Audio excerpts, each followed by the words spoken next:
కావ్య కృష్ణారెడ్డి గారు. ధన్యవాదాలు అధ్యక్ష. ఇది రాష్ట్ర వ్యాప్తంగా ఉన్నటువంటి హౌసింగ్ సమస్య.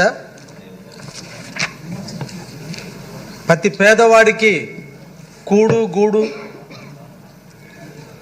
గుడ్డ ఉండాలనేది చెప్పినటువంటి మహానుభావుడు నందమూరి తారక రామారావు గారు. ఆ మోటివ్తో ఏర్పడిన పార్టీ మన తెలుగుదేశం పార్టీ.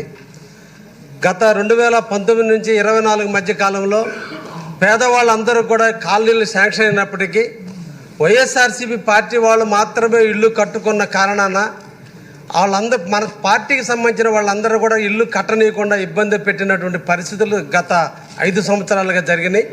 ఇప్పుడు కొత్తగా వచ్చే స్కీమ్లో ఈచ్ కాలనీకి 2.5 లక్షల రూపాయలు, అదేవిధంగా ఎస్టీలకి అయితే 75,000, ఎస్సీలకి అయితే 50,000. నిన్న అదృష్టం కొద్దీ మన ముఖ్యమంత్రి వర్యులు బీసీలకు అందరికి కూడా 50,000 రూపాయలు అదనంగా ఇచ్చేటట్టుగా ఈరోజు ఈ స్కీమ్ను రూపొందించడం జరిగింది. అయితే గతంలో అధికారులు టార్గెట్ కోసం ప్రతి ఒక్కరూ కూడా బీపీఎల్ కింద అంటే బిలో బేస్మెంట్ లెవెల్లో కట్టుకున్నారని అబద్ధపు సర్టిఫికేట్లు ఇచ్చిన కారణాన వాళ్ళందరికీ కూడా పాత రికార్డుల్లో పాత కాలనీల కింద మంజూరై ఉన్నాయి. వాటిని కొత్త కాలనీ లిస్టులకి ట్రాన్స్ఫర్ చేయగలిగితే ఈరోజు ప్రతి పేదవాడు ఇల్లు కట్టుకోవడానికి అవకాశం ఉంటుంది.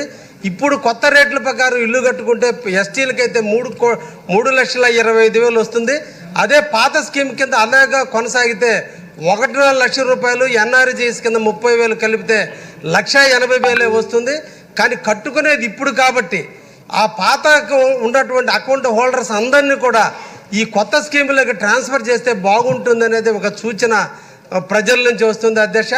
ప్రజల్లో ఈరోజు కొత్తగా సచివాలయంలో ఎన్రోల్మెంట్కి పోయినప్పుడు ఆల్రెడీ మీకు కాలనీ శాంక్షన్ అయ్యింది, బీబీఎల్ కింద ఉంది, నాన్ స్టాండర్డ్ కింద కాబట్టి కొత్త కాలనీకి మీరు రిజిస్టర్ చేసుకోవడానికి లేదన్నారు. ఈరోజు కొత్త కాలనీలకి పాత లిస్టుకి మధ్య 1.5 లక్షల రూపాయలు పబ్లిక్ నష్టపోతుంది.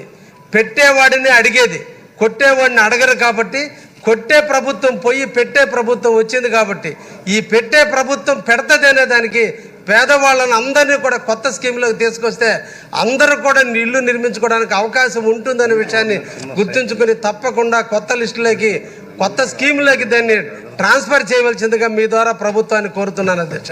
ధన్యవాదాలు అధ్యక్ష.